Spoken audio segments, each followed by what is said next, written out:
Who was the owner of the crystal skull? Was that person Caucasian or Native American? How old was he or she?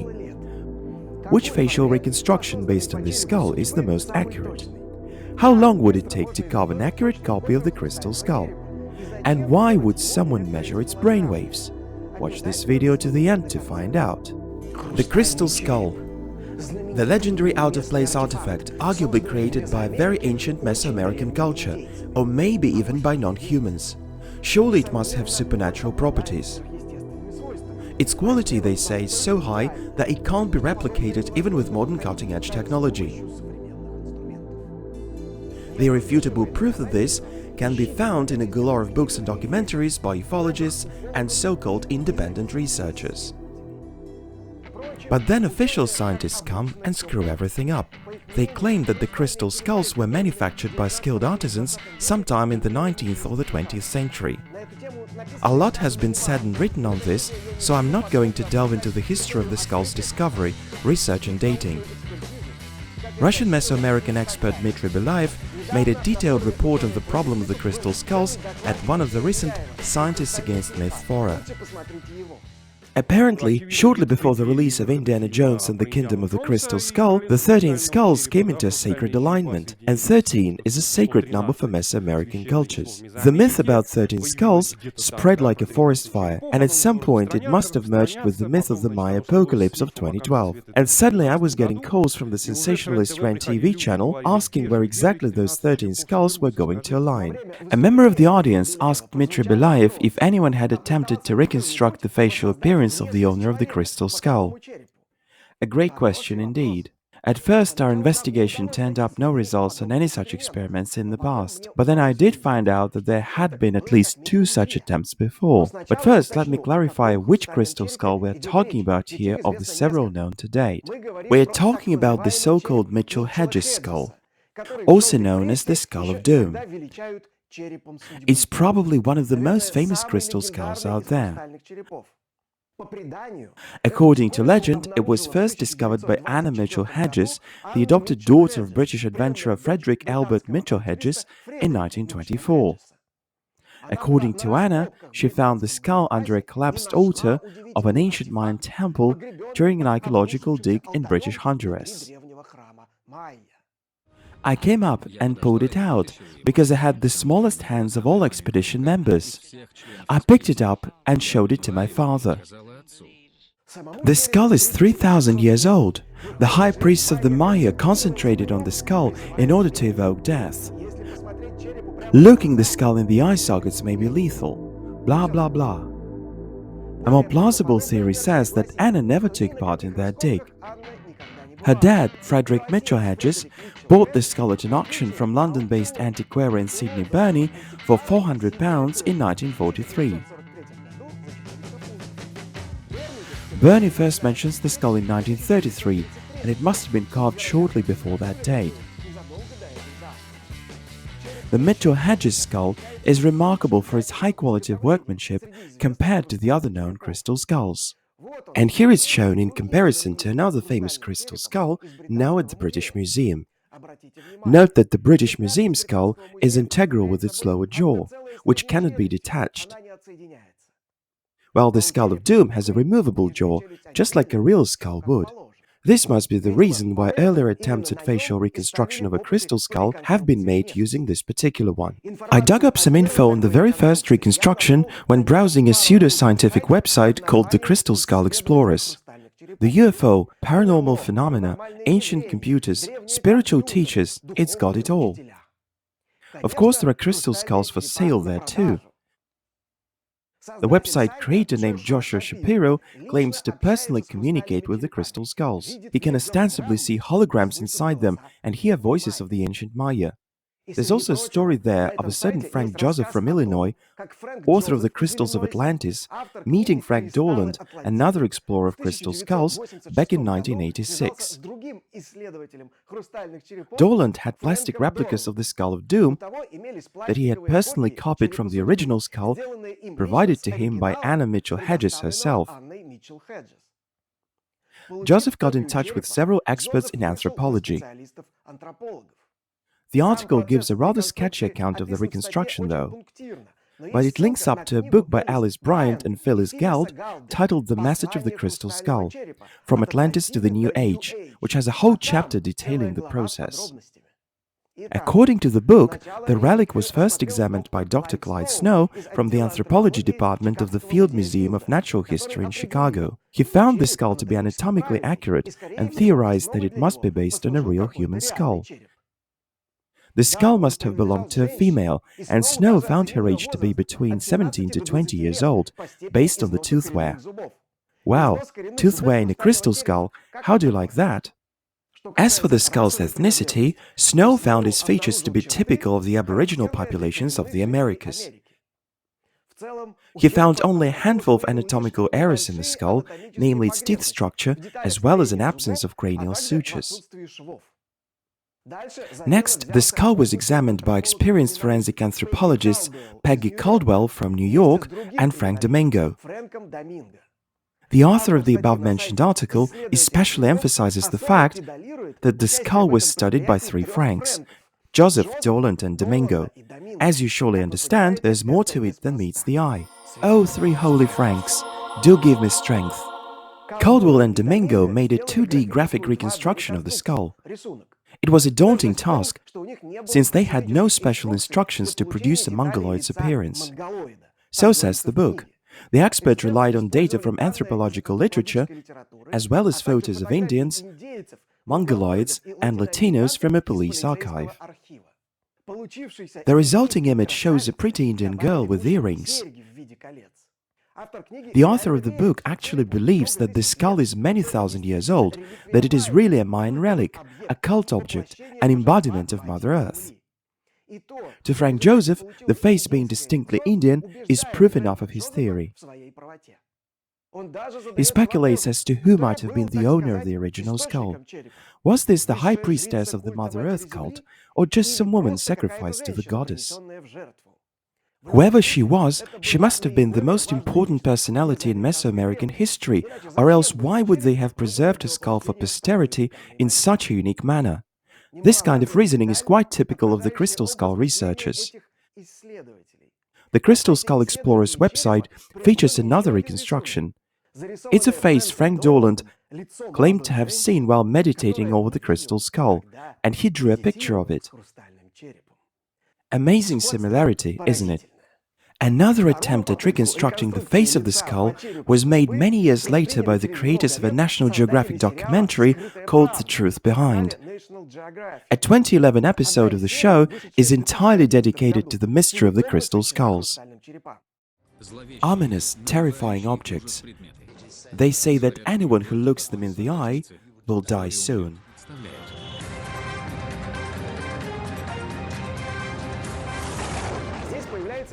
Enter Joshua Shapiro, the researcher of crystal skulls with yarns of holograms and voices of the Maya. But the Mitchell Hedges skull is in the safe hands of another team of researchers. They contacted a Beijing-based artisan who produces crystal skulls for sale. This artisan took just 11 days to create a replica of the Mitchell Hedges skull. It may not be perfect, but it looks very similar indeed. And who said it couldn't be recreated? The researchers then went on to test the replica skull. They tried to establish if the skull was indeed some kind of data storage device, if one could really see holograms inside it, and even zapped it with laser, and took EEG readings of it. Quite predictably, the piece of glass was shown to have zero brainwave activity. The skull was reluctant to reveal any bizarre glimpses into the future either. According to the researchers, it's nothing but a piece of expertly carved quartz. No kidding. The doubtful quality of this research is self-explanatory. But they were testing not the real skull, but a forged copy. But we are more interested in seeing an anthropological examination of the crystal skulls. Professor Cynthia Wilczek of San Francisco University examined a plastic replica of the skull, trying to determine its gender and race. She agreed with Dr. Snow that the skull must have belonged to a woman. but unlike the former, she believed her to be Caucasian. Based on Wilczek's findings, anthropologist Gloria Nuss recreated the face of the mysterious lady. The documentary cites the Caucasian features as evidence against the American origin of the skull. They reasoned that since the face is that of a European, the skull must have been made in Europe too. This makes sense. But if we remember the 1986 reconstruction, Frank Joseph was convinced that the Indian features were indicative of the skull's Mayan origin. Makes no sense. Surely it's the same face, isn't it? So who are you, mysterious lady of the skull? We had an ambition to make our own reconstruction, so we approached the Ancestral Whispers project, asking them if they wanted to give us a hand. It's a team of young scientists from different countries who create realistic portraits of ancient humans using Mikhail Gerasimov's reconstruction technique. The team uses paleogenetic data to reconstruct skin, eye and hair color of their models. We've been following Ancestral Whispers and have shared their reconstructions on our social media many times.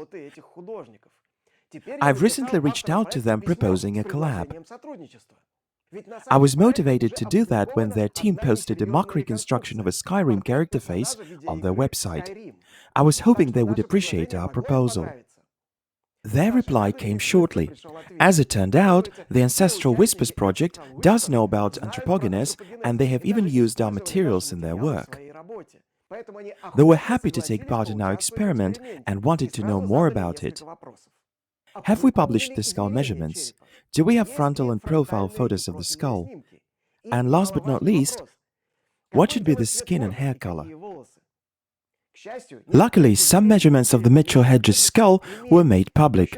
A 1934 issue of The Man, a monthly record of anthropological science, featured an article comparing the Mitchell Hedges skull with its counterpart from the British Museum. The article featured skull measurements and photos taken at different angles. This was the earliest mention of the Mitchell Hedges skull in a scientific publication. The Ancestral Whispers team found the British Museum skull to be less perfect anatomically, so they picked up the Mitchell Hedges skull for reconstruction instead. By the way, the Man article states that, quote, "The question of what race this belonged to is also one that cannot be answered decisively," end of quote, but assumes the skull to be that of a woman.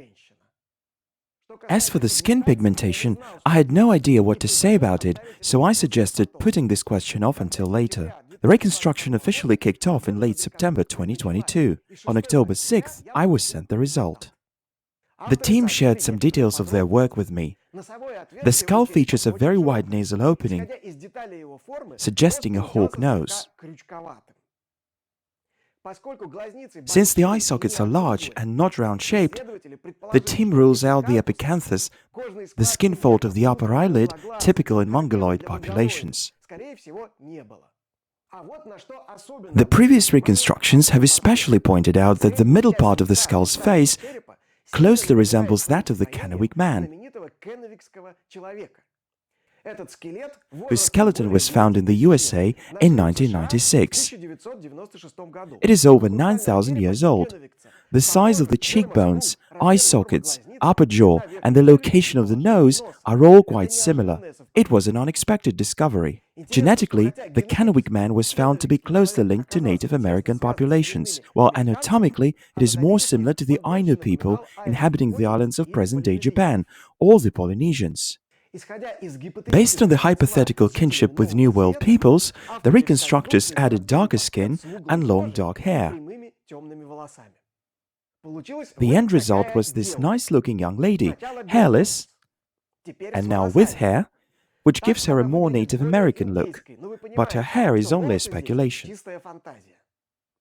We decided to do another experiment. We showed the portrait to famous anthropologist Stanislav Drobyshevsky, but we kept him in the dark as to what skull was used for the reconstruction. Stanislav, what can you say about this human being? Well, it's a beautiful face for sure. And the first thing that captures the eye is a huge wide nose. This tells us with certainty that the individual comes from someplace south. Whereabouts exactly? That's a good question. Definitely not Africa, as his nostrils point downwards.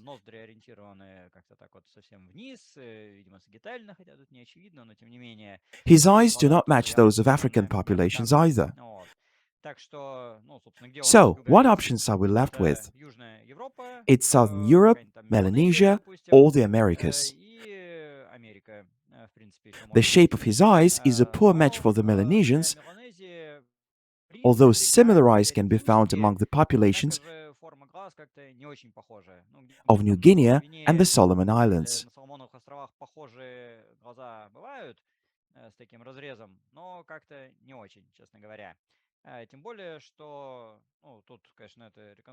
On top of that, his head looks a bit too wide,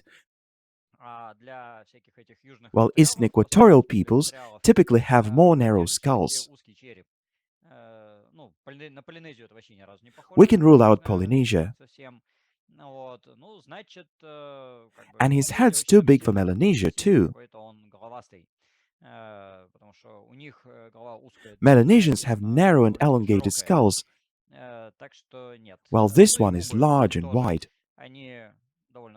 His lips are quite thin, but not too thin, and not thick enough for an African origin.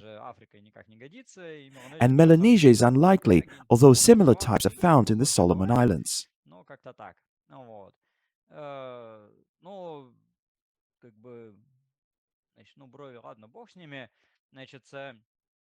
His cheekbones are quite wide, though we can't observe phenosigia here, which again rules out Melanesia. But his open cheekbones and flat face hint at a poorly expressed horizontal profile, which may be evidence of his Mongoloid origin. However, he's hardly Mongoloid. If he was Malayan, his eyes, jaw and nose would be different. His nose is quite well profiled. A combination of wide cheekbones and a generally flat face, a pretty wide and well-profiled nasal bridge, and a wide protruding nose with a bulging nose tip give the most resemblance to the Americas.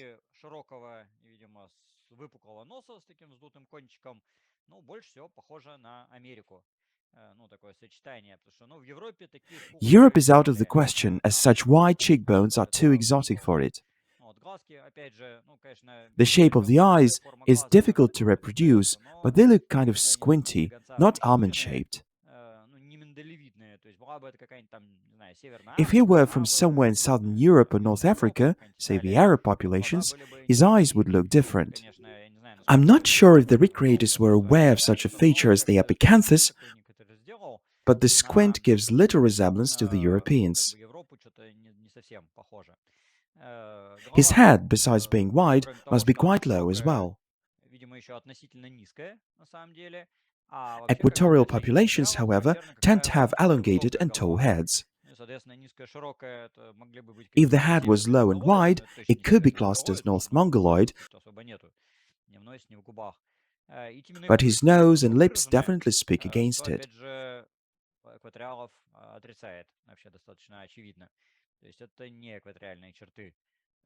His parietal bridge is well pronounced, which again speaks sharply against an equatorial origin. His cranial vault sports a noticeable sagittal protuberance, which is a southern feature typical for Africa. But this is no Africa for sure. Going down his face, he sports a very heavy lower jaw with a massive chin and significant angular width, matching his cheekbones, which are quite widely set too, as is obvious from his closely set eyes. His nasal bridge is pretty wide as well, and we know that a wide and massive lower jaw is typical of the American populations,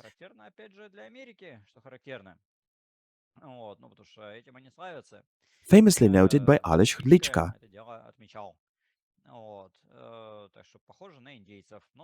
So, my money's on America. As I understand, his skin color is pretty arbitrary. His visual appearance might be quite different from this if he were given a different skin color and hair. A disclaimer: what I've just done was an exercise in pseudoscientific typology. This is bad science. Don't do it, guys. Because defining one's racial type by one's external features is a very unreliable method. Oh, by the way, this exotic combination of features may have been typical in Mesolithic populations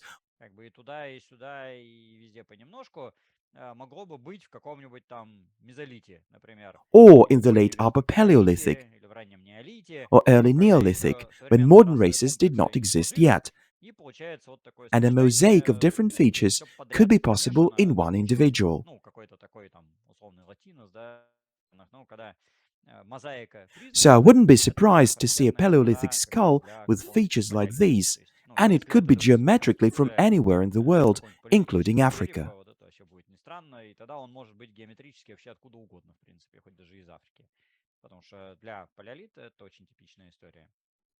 We later revealed to Stanislav that our reconstruction was based on one of the crystal skulls.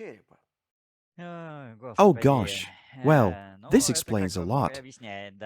I don't know that much about crystal skulls, but I'm guessing that the creator of this skull depicted some random skull features.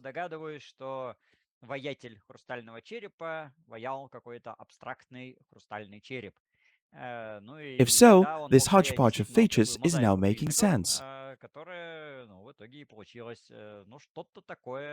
On the other hand, if memory serves, the crystal skulls were reported to have been found in Central America. So the sculptor could have made use of a local skull, although it doesn't look like he or she was determined to create an anatomically accurate depiction of a specific individual.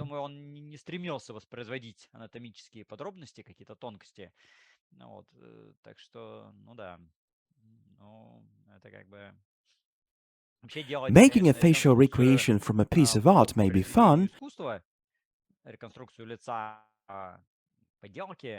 but I'm not sure it makes that much sense at all. And what does Stanislav think about this skull itself? Is this a man or a woman? Well, what can I say about this skull? It's just a piece of glass. By looking at it, I can understand how they determined its sex. If we look from the side, its lower jaw is low and goes backwards at a small angle, and there's practically no supercilium to mention. It also sports a protruding forehead and very short nasal bones that hardly protrude at all, which is quite obvious in a glass model, as well as a very thin maxillary arch. Overall, these are indeed typical female features.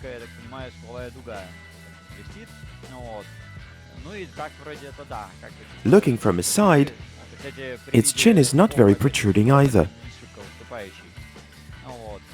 Its mastoid branch isn't tall, but it's very wide. The length, or the height if you will, of the mastoid branch is a defining feature of the female sex. It's poorly expressed in females. But as I understand, it's pretty hard to make accurate details when carving from a piece of crystal.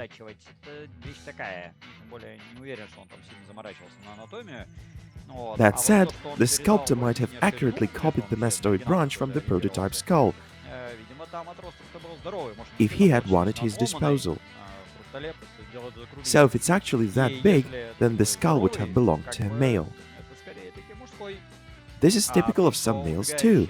I for one have it. They did a CT scan of my jaws before fixing my teeth recently, and it turned out I have a backward sloping lower jaw as well.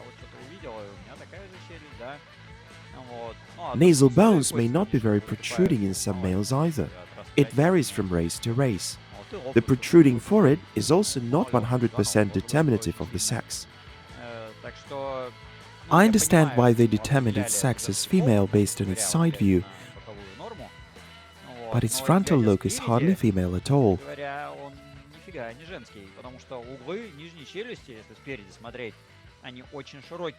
Because the edges of its lower jaw are very wide, and the condylar and angular widths are almost the same size.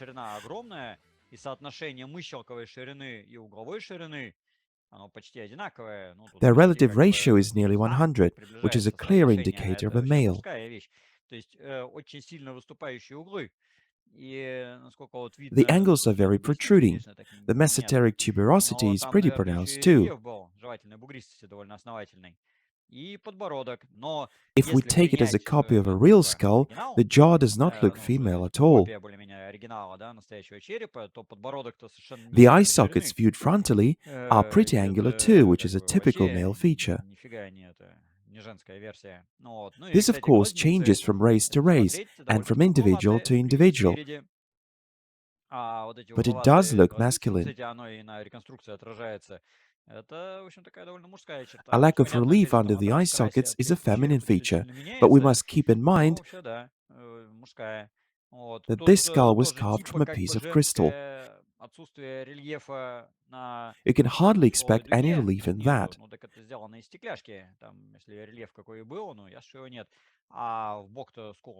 However, the cheekbones protrude to the side quite visibly. Looks like a heavy-faced male to me. The nose is very, very wide. It's a racial feature, of course, but it's extremely big. It looks wider on the original skull than in the reconstruction, so I guess the reconstructors could have made it wider. I doubt that reconstructing from a piece of glass sculpture is a good idea in the first place, but it should be wider. It's quite possible that the original nasal bones had broken off, and the sculptor simply reproduced in crystal the state of the skull as they found it. Perhaps the nasal bone should protrude further out, making for a really big nose. And what do you think about its age? Dr. Clyde Snow believes that, based on the wear of her molars, the girl was between 17 to 20 years old. Actually, it's pretty hard to determine the age based on the wear of one's teeth, as this factor depends on the diet. It's better to combine this with cranial suture obliteration, but how can you do this with a piece of crystal? You should look at the sutures from inside the skull too. But even the sutures may not give an exact age either. The condition of the bone and its texture are important, but I wouldn't attempt to determine the age based just on a crystal skull. So how come the National Geographic documentary classified the skull as Caucasian? If you classify this skull as Caucasian, you just demonstrate your complete ignorance of racial distinctions. From a purely theoretical standpoint, one could talk about some kind of White Sea Baltic race. But its small concave nasal bone is a very rare occurrence in European populations, though some females might have that feature indeed. Frontally, this nose isn't European at all. You see, one of the distinguishing features of a Caucasian person is a narrow nasal cavity. But here it's very wide, spanning nearly half the face. The cheekbones are highly exotic for a Caucasian individual too.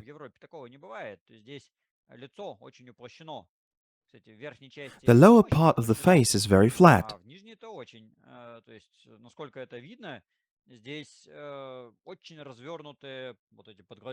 The surfaces under the eye sockets are extremely flattened. Theoretically, this could be a Laplander from present-day Finland or the Kola Peninsula.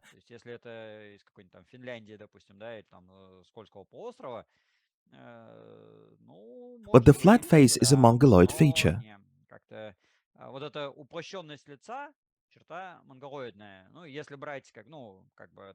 But this is no Mongoloid, and given its combination of an arched forehead, short and concave nasal bones, and a highly flattened face,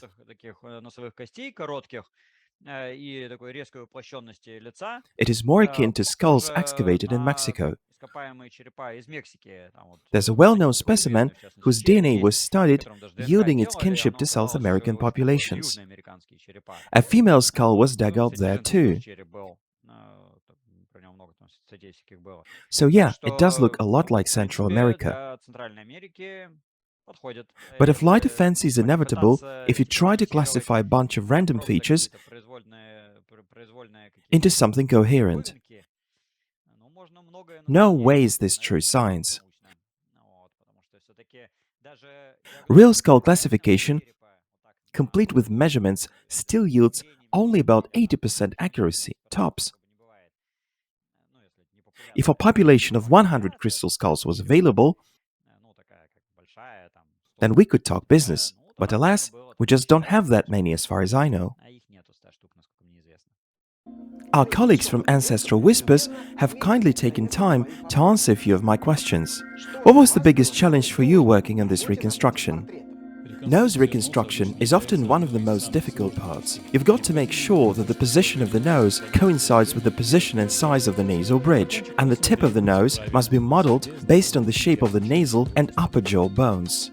Was there anything that took you by surprise? We had expected the skull to be fully symmetrical. We initially thought we'd use the same method on it that we had used for the Skyrim skull for our April Fool's Day reconstruction. However, the Bernie skull was a much more professional piece of craftsmanship. As such, it wasn't perfectly symmetrical. The sculptor must have been really skilled in this craft. Some people argue that facial reconstructions are nothing more than an artist's fantasy. But how can you possibly verify the accuracy of the reconstruction? And what do you think? It's certainly true for hard tissue. As for soft tissue, we layer it based on Gerasimov's classical method. Check out the existing reconstructions of Cro-Magnon 1, for example. They may all look different to an untrained eye, but an expert will find a lot in common. Very pronounced cheekbones, the general shape of the face, deeply set eyes, a massive lower jaw. All these reconstructions resemble each other. That said, the so-called spirit of the reconstruction is something that's hard to measure. It's heavily influenced by the skin color rendered by the artist. Previously, skin color was left to guesswork, but today, thanks to ancient DNA research, we can depict the exact skin pigmentation the individual had in life. So, does the crystal skull reconstruction have any scientific value at all? Well, I wouldn't use it as proof of the skull's origin. Today, we have amassed a huge amount of evidence to prove that the so-called Skull of Doom was carved in the 20th century by someone more pragmatic than the ancient Mayan priests. I wouldn't actually call this a forgery, because for each forged piece of art, there has to be an original one. But the Mitchell Hedges skull is a piece of art in its own right, created by a talented artisan, which, however, was used in a fraud. We may never learn who was the owner of the skull used as the prototype. We may never know if this lady was Caucasian or South American. We may never get to enjoy the sound of her voice. Hey, wait, what's this? Поставьте лайк, подпишитесь на канал.